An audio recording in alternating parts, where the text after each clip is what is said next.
Hey, what's going on, everybody? Today I am doing a little Sunday fun day charting and just a little evaluation of the market, sector rotation, seeing where smart money has rotated out of and where they have started investing their money into. Now, right here, I'm using a stock screener on Finviz, and it just allows me to see, the weekly performance, the day-to-day performance. If you scroll down a little bit, I can bring up the monthly. I'll just put it like this so you can see a little bit monthly better.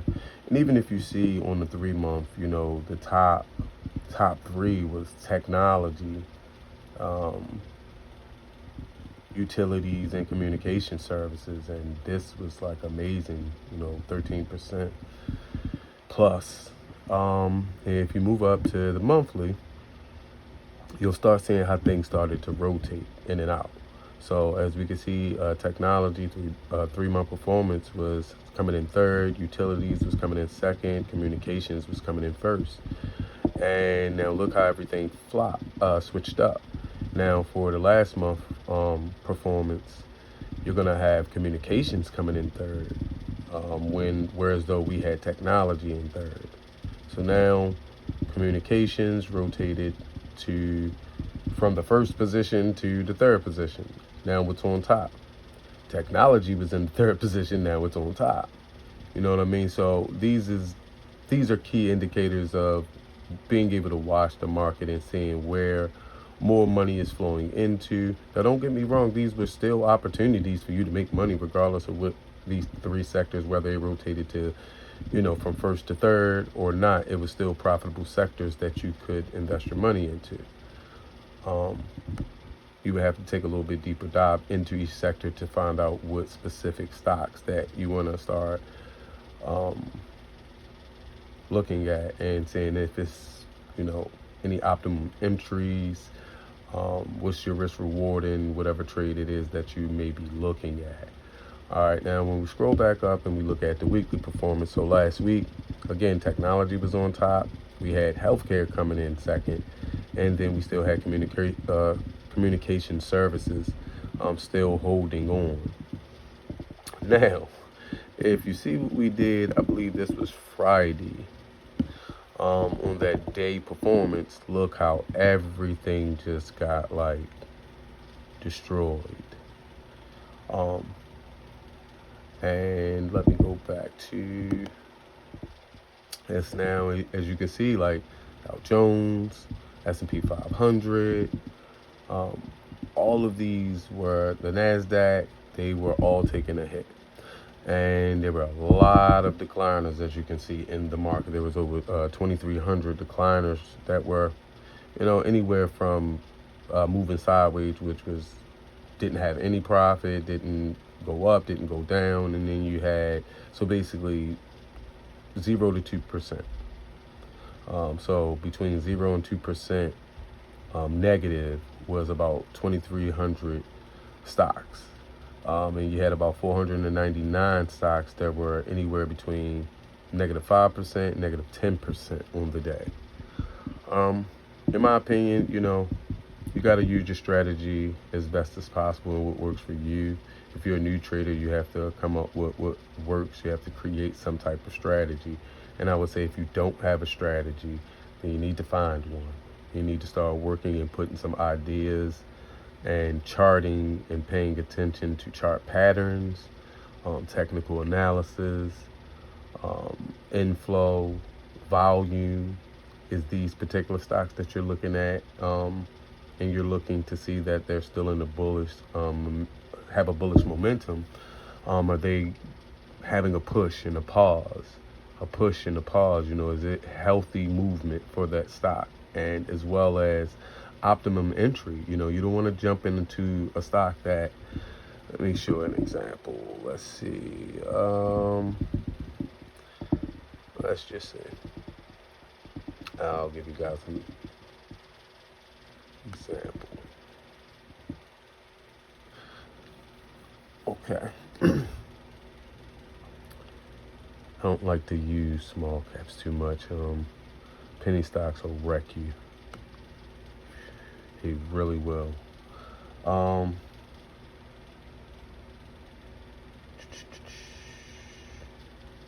I'll just pick one. I'll just start with Vero, even though that was up 150. Not really a good example for me to use, in my opinion, but I'll just use just to show you guys, charting wise. Where's it not coming up? Oh, all right, here we go.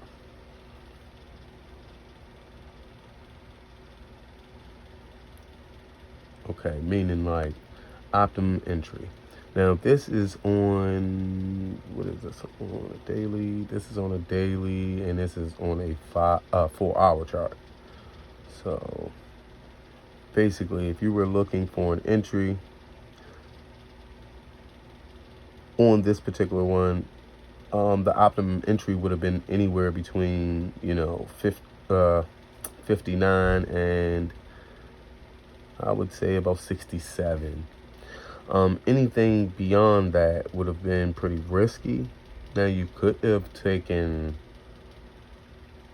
no, you couldn't have, because this opened up here and then it sold off and then it opened again and then it sold off. So if you didn't take the entry around this area, that wasn't a smart trade to take, because all of this was selling off. So if you got in it and it was like pulling down, it's like, oh, okay, well, I'm gonna watch to see if it bounces back. No, that's where profit and loss comes in at. You have to set, what your risk tolerance is. If you're going in and you're willing to buy at 145, how much are you willing to risk? 5 cents? How many shares are you buying? You're buying 100 shares. So at 5 cents, are you willing to lose 5% of your investment on not taking something that has an optimum entry? That would be a bad trade.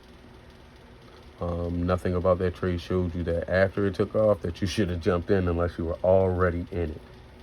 Because once, these people that jumped in and they thought it was going to keep continuing higher, and it didn't, and they bought in about $1.48, guess what?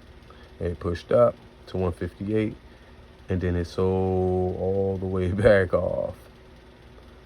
That's a lot of loss. That's a lot of money that you would have lost just holding on to that particular stock. Even at looking at some more popular share stocks or companies, let's look at, let's see.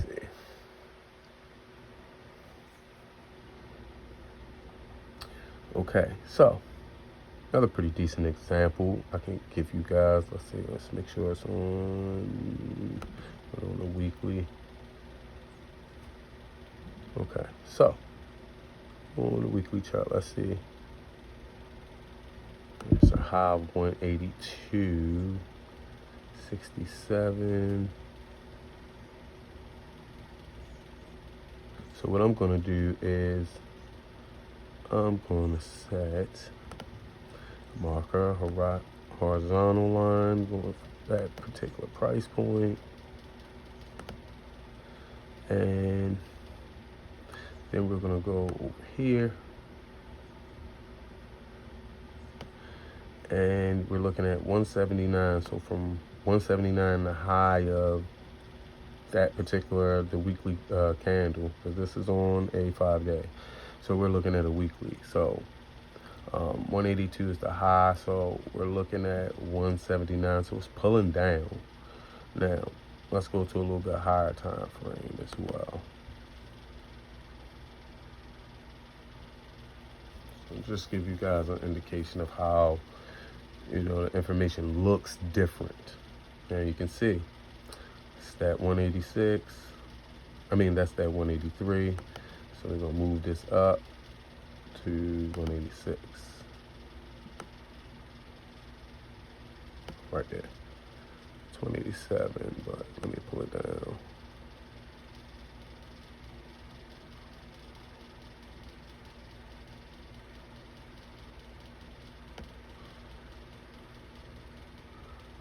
I'll leave it at 187 here. Okay. So as we can see, this in Tesla is pretty much consolidating. It's going up, it's pulling back down, it's going up, it's pulling back down. So it's pretty much like in a little small spiral. I'm waiting to see if it's going to tighten up anymore, but that just looks a damn mess to me. So what you would like to do is you start mapping these things out. So point being is, if I was thinking of taking a trade, where do I see the most touches at? Well, right here, we're going to change the color to yellow. All right, you can see it maybe a little bit better. So we're just keeping an eye on, just watching, basically where this is bouncing at. We got another touch, we got a touch, and multiple touches here. So we could use this to say that that would be pretty much support. And anything of this area would be resistance. So optimum entry, based on the data that we have, would give you an indication that this would be, a better trade to take. It's not at all-time highs. It's actually pulled back quite a bit, and it may leave you some room to take a really nice trade. I'll move it up to the 3-month chart to just see. 3-month chart is going to be on a 2-hour time frame as well. Let's see if I can blow this up for you guys a little bit. All right. Now, if we're looking at the 3-month chart, look at how different the information is. It's really running. So, again, that's how you can double check to make sure that you have your support line set up pretty nicely for yourself, so that you can understand the information that is being shown. Let me see. You see multiple touches. It was definitely riding along that line. So I would say that may be a pretty decent, profitable trade. You're looking at from 177 up to the first take profit would be 187. That's a $10 move. And then from 187, seems to be a small fair value gap from about 191 down to 190. I'm not going to leave a marker there, but just in general, I just looking at the stock, I would be able to keep that in mind with trading this, is to keep this. Oh, guys can't see it. I'm sorry. There's a fair market value gap right here. There's a little space from there to there. Okay. And basically, like I said, now if this was already above this line, in my opinion, it's not much profit. It's about a little less than $8. And unless you feel like we had some really good news, Tesla, and it's going to break through this particular resistant point, then cool. But I'm just saying, for a starter position, I think this is a pretty decent position to give a starter position. But also, I think that this is something that you should pay attention to. Not just, okay, it's at a discount, let me just jump in. Again, you want it to be optimum entry, because if it's not holding strong and we break below that level, why buy up here? You know what I mean? Why buy at, this is going to be 177.48, which we're at right now. So why buy at that level when you could possibly buy on a retracement back down to 174? We're able to get a bounce. Even at that, you're still getting, a $5 profit off of that reasonably. Well, yeah, 180.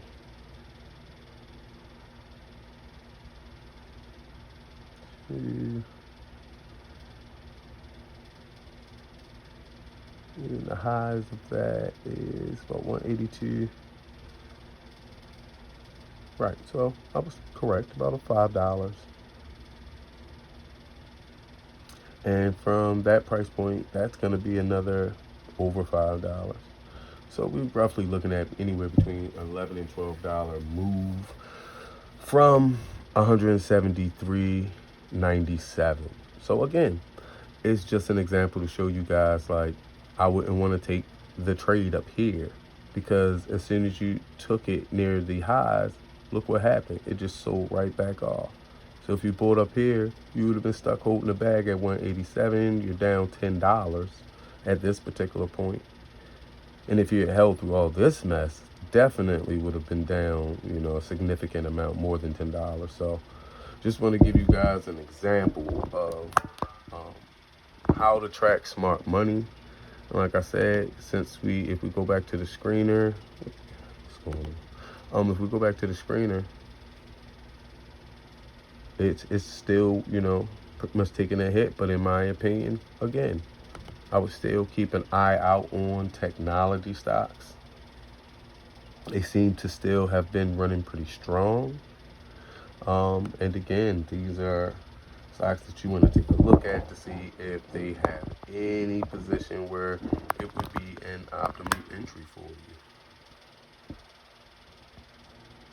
you. And, as far as Apple's, it looks like that's definitely not going to be an optimal entry, because we've pulled from 165 to 196. You're looking at highs. So if you were able to take that trade, it would still be a much more riskier trade, in my opinion, unless we get some strong news to push that through the 200s. But again, this is information and data that you have to just map out, keep it in your watch list, and keep an eye on it, so that you know what's going on with it day to day, and when you feel like it's an opportune time to get into it, then that's when you do so. Some of these other let's see, ACLS. This is a technologies company. Open it up for you guys so you can see a little bit better. But let's see, turn it a little bit so you see optimal entry on this particular one. And move out the way. So pull this up just a little bit so you guys can see. And it is currently at 124.96. And it bounced off of lows. It was pretty much in a pretty strong downtrend. It's pretty much broke that structure. If you look at it from here to about down here, I still would be wanting to see this possibly break this, or possibly break the 142, but again, it may be worth to take a shot at, maybe worth to take a look at. If you look all the way up here, it's, let's see on this side of the market. Let's see. So at the highs, that is